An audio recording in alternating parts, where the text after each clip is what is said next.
नमस्ते मित्रों, मुझे आज एक विषय पर बात करने की जरूरत महसूस हो रही है जो हमारे दिल में चुभता है। ईश निंदा से संबंधित कानून बनाए जाने की इस समय बहुत अधिक आवश्यकता महसूस हो रही है। देश के प्रबुद्ध जन, देश के संपन्न जन, देश के प्रभावशाली लोग, जिनको लोग सुनते हैं, जिनसे लोग प्रभावित होते हैं, फिल्मकार, राजनेता, कभी भी उठाकर कुछ भी बोल देते हैं किसी धर्म के प्रति, किसी आस्था के प्रति, किसी विश्वास के प्रति, और कुछ भी अपमान कर देते हैं। और ये सब होता है अभिव्यक्ति की आजादी के नाम पर। मेरा ऐसा मानना है कि अभिव्यक्ति की आजादी और अभिव्यक्ति की बदतमीजी के बीच में एक फर्क है। अगर कोई फिल्मकार किसी के आस्था के प्रति, किसी के ईश्वर को, किसी जो उसे ईश्वर के समान मानता है, वो उसको टॉयलेट की लाइन में लगा देता है, वो टॉयलेट में उसे खड़ा दिखा देता है। कोई फिल्मकार किसी के ईश्वर को, किसी की आस्था के प्रतीक को, किसी अवतार को कचोरी के लिए धक्का खाते हुए दिखा देता है, कोई जोकर बना के प्रस्तुत कर देता है, कोई बजरंग बली की भाषा को इतना गंदा कर देता है कि सुनने में कानों में कंकर से लगने लगते हैं। कुछ भी, कहीं किसी की वेशभूषा से, किसी की विचारधारा से, किसी रंग से देश में करोड़ों लोगों का अपमान कर दिया जाता है, उनकी आस्थाओं का अपमान कर दिया जाता है। इस तरह की परिस्थितियां निर्मित हो रही हैं।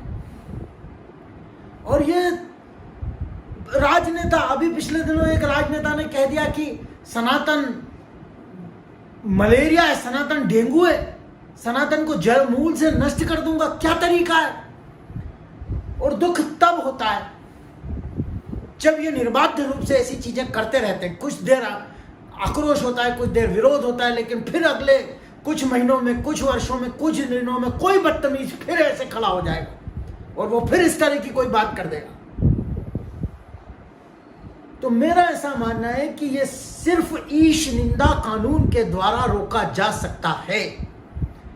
और बहुत कड़क ईश निंदा कानून हमारे आसपास के दूसरे देशों में हैं, दुनिया के दूसरे देशों में हैं।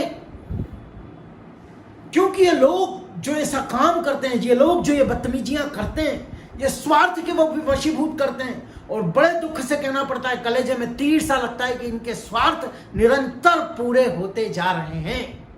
ये धन के लिए करते हैं, ये वोट के लिए करते हैं, ये पावर के लिए करते हैं, ये शक्ति के लिए करते हैं, ये समर्थन बढ़ाने के लिए करते हैं, और इनका स्वार्थ सिद्ध हो जाता है। फिल्मकार जब किसी दृश्य को डालता है, उसे मालूम है कि उसे निकालना पड़ेगा, उसे मालूम है कि ये गंदा दृश्य है, उसे मालूम है कि इससे करोड़ों लोगों की आस्था को आघात हो रहा है। लेकिन दोस्तों, वो योजनाबद्ध तरीके से करते हैं। हम खुश हो जाते हैं, हमने बहिष्कार कर दिया, हमने उसको बॉक्स ऑफिस में फ्लॉप कर दिया, हमने, अरे कुछ नहीं किया आपने। वो उसका काम करके निकल गया।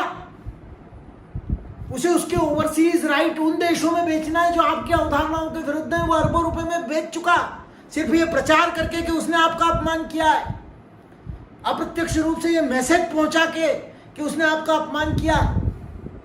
और हम ठगे जाते हैं, हम अपमानित होते हैं, हम दलित होते हैं, हम उसमें हमारी भावनाओं को पत्थरों से कुचल दिया जाता है और हम कुछ नहीं कह पाते।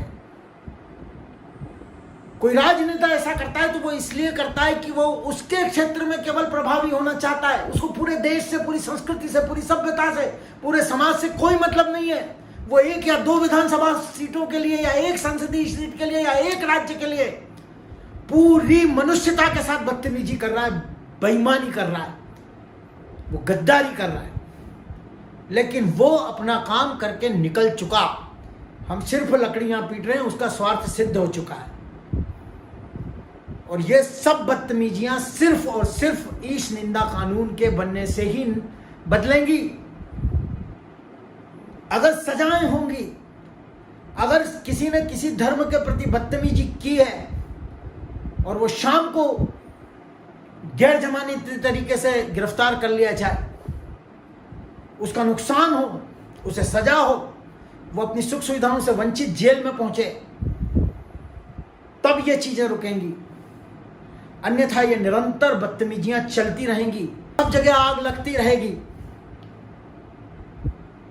संपत्तियां नष्ट होंगी, हजारों गाड़ियां जलते हुए हमने इन आंखों से देखी हैं, कई लोग मरते हुए हमने इन आंखों से देखे हैं।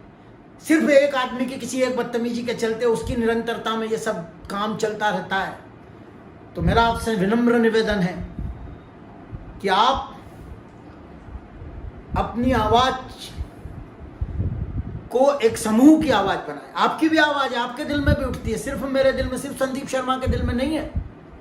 ये सिर्फ एक व्यक्ति की आवाज ना रह जाए, हम एक समूह की आवाज बनाएं, इसे हम देश की आवाज बनाएं और आजादी के स्वर्ण काल के युग में हम ईश निंदा कानून की भी स्थापना करें।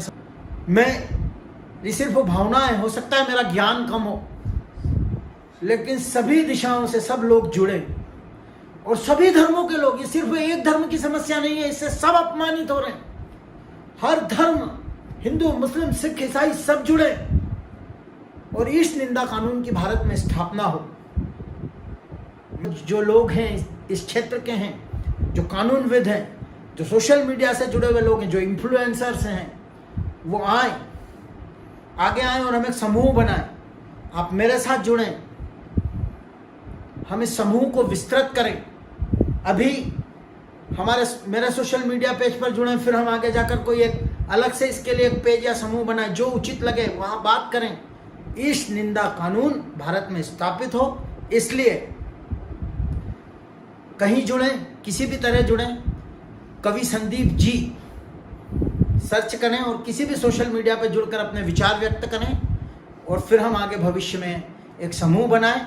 मेरा विचार आपको जैसा भी लगा हो, हृदय से प्रणाम और आशा करता हूँ, ईश्वर से प्रार्थना करता हूँ कि यह विचार एक शक्ति बनेगा। धन्यवाद।